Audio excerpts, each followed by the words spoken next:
Black hole नाम से ही कुछ रहस्यमय लगता है ना? जैसे किसी साइंस फिक्शन फिल्म से निकला हुआ।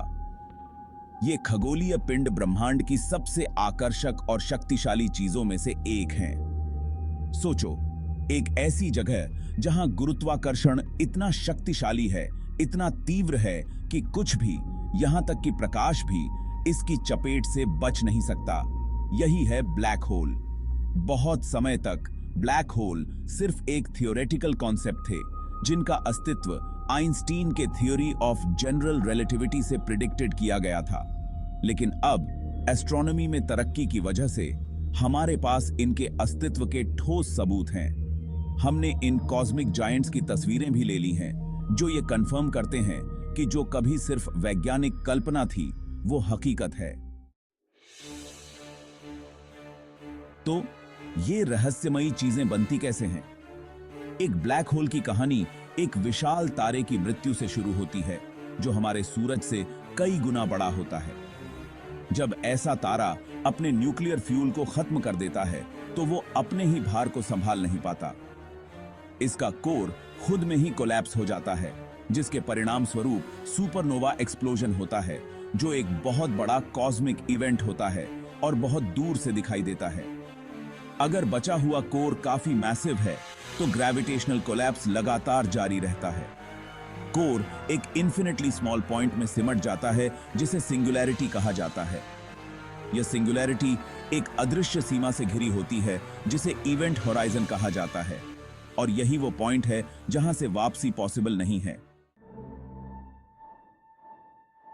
हालांकि हमने ब्लैक होल को समझने में काफी तरक्की कर ली है, लेकिन फिर भी ये रहस्य से घिरे हुए हैं।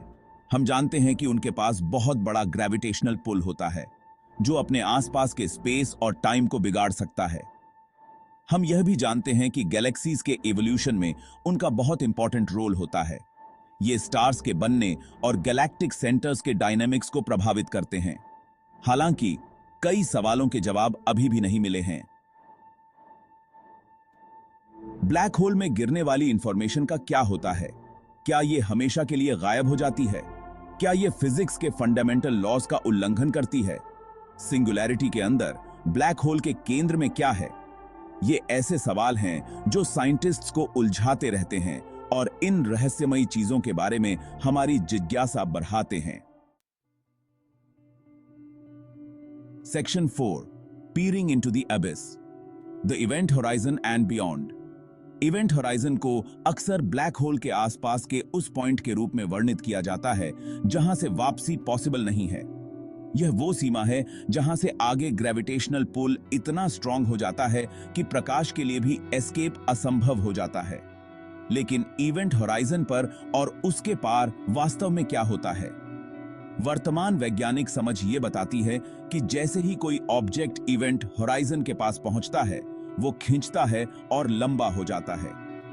इस प्रक्रिया को स्पैगेटिफिकेशन कहा जाता है, जो इंटेंस टाइडल फोर्सेस के कारण होता है।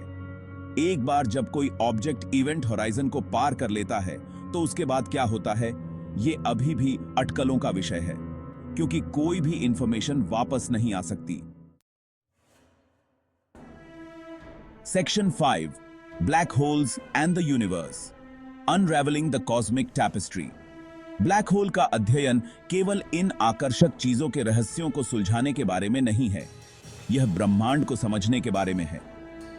ब्लैक होल हमें फिजिक्स की हमारी वर्तमान समझ, खासकर आइंस्टीन के थ्योरी ऑफ जनरल रिलेटिविटी की सीमाओं का परीक्षण करने के लिए एक अनोखी प्रयोगशाला प्रदान करते हैं। यह अध्ययन करके कि ब्लैक होल अपने आसपास के वातावरण के साथ कैसे इंटरैक्ट करते हैं, गैलेक्सीज के एवोल्यूशन को कैसे प्रभावित करते हैं और स्पेस और टाइम की हमारी समझ को कैसे चुनौती देते हैं, हम ब्रह्मांड को नियंत्रित करने वाले फंडामेंटल लॉज की गहरी समझ हासिल करते हैं।